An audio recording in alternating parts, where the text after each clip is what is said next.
Hello everyone, my name is Michael Gettings, and I'm here to give you a presentation on overcoming communication obstacles. And you know, many people have communication obstacles to overcome and deal with on a regular basis. But you can see that mine is very visible and obvious because I'm deaf. So you can see right now I'm using sign language and I have an interpreter to communicate with you, my audience. And one thing you'll notice is that you're not hearing my voice, but rather you're hearing the voice of my interpreter, who is a female, and that might strike you as a little odd since I'm not a woman.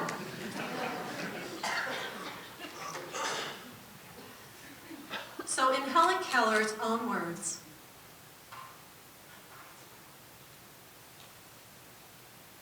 you can see them up here. Here they are.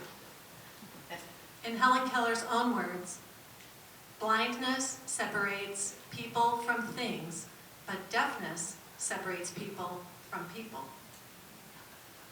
And that's very true, because deaf people are often disconnected from people because of the communication obstacles that they face.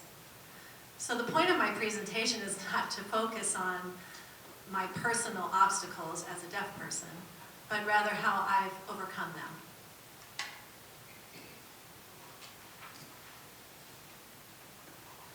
So one way that I overcome my communication barriers at work is to sometimes use an interpreter. And I'm sure you've seen me at Del Dot at some point with an interpreter. And probably you're noticing that my eye contact is with my interpreter, and it's constant. And that's just necessary for me to ensure that I'm able to communicate and I'm on the same page, but it may cause some people to feel a little bit uncomfortable because I'm not giving them eye contact if I'm speaking with you, for example, but there is a reason for that. Scheduling interpreters for meetings can be an obstacle.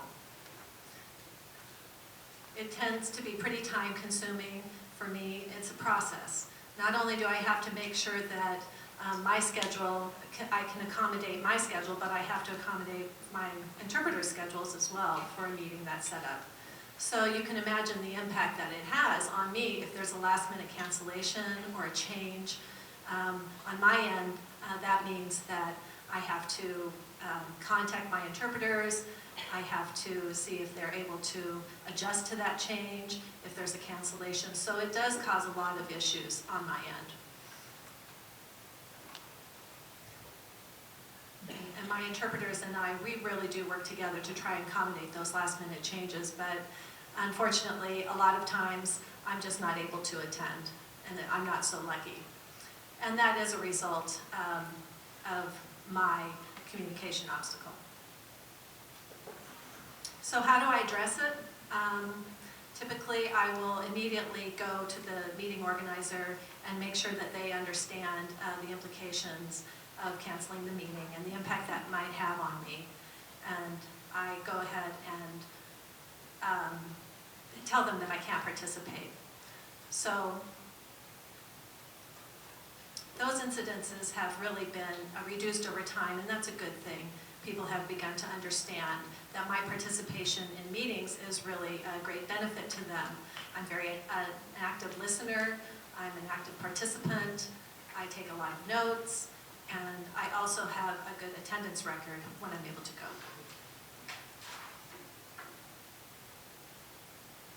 So meetings can be another barrier for me. I like to participate in meetings, but at meetings you can see that people talk over each other often and they don't really pause.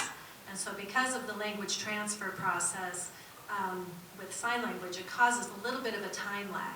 So that makes it difficult for me to time it right, to jump into a conversation. So one of the solutions that I have found that works well for me is to just simply raise my hand if I want to say something. And people can notice that visual cue and say, hey, Mike wants to say something. So that's been working out pretty well for me. And when I am able to get a word in edgewise, I do try to be well prepared.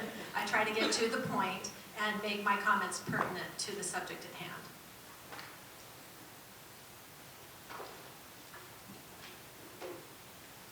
Socializing at work. That is a real challenge.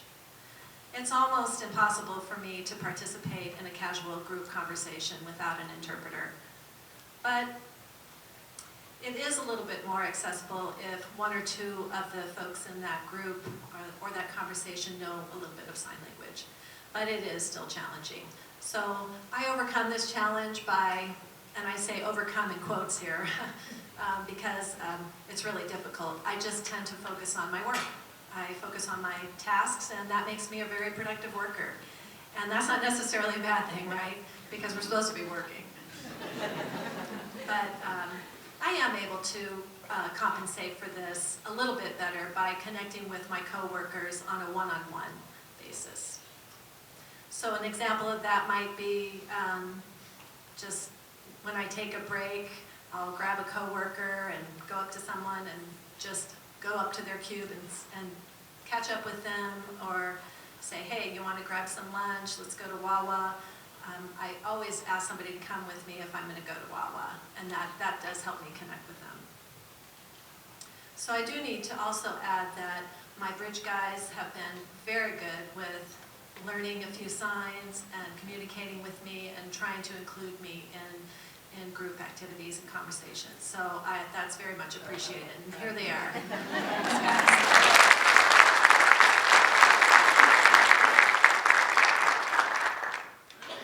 So on a more personal level, I have decided to volunteer as a coach for my daughter Emma's softball team.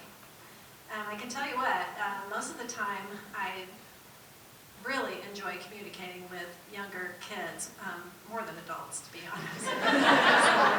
So, it just seems like kids are just more accepting, more understanding of communication barriers, and they're also not overthinking things too much. So that's the way adults can be. They get a little bit more uncomfortable. And kids seem to be more equipped and able to handle non-traditional communication methods.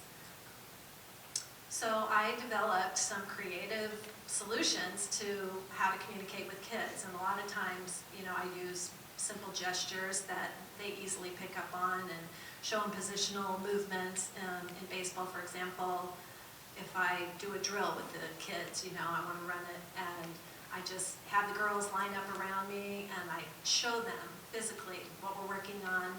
And the girls seem to, break up and do it themselves, and then I'll visit each of those groups one-on-one and make sure that they're understanding fully the concept that we're working on. It's worked out really great. And it is still a challenge for me, but overall, I would say that I've noticed people tend to respond very positively to my creative attempts and positive ways to communicate.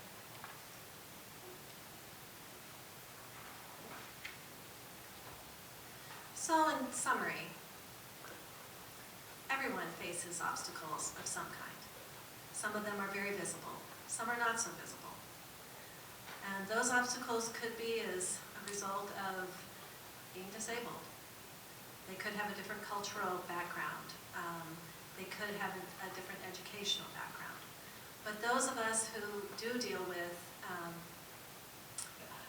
any kind of obstacles on a daily basis, we have to develop strategies to overcome them, and we have to be encouraged to not give up. But some obstacles are impossible to fully overcome. So in my case, I don't want people to look at me primarily as a deaf person, but that's something that I have to come to terms with and deal with it the best that I can. And that really is a start. It's not easy for me to share my story about my personal obstacles that I face every day. But I do hope that by sharing my story, that I will have demonstrated to you that overcoming obstacles that are seemingly impossible, it is possible. Thank you.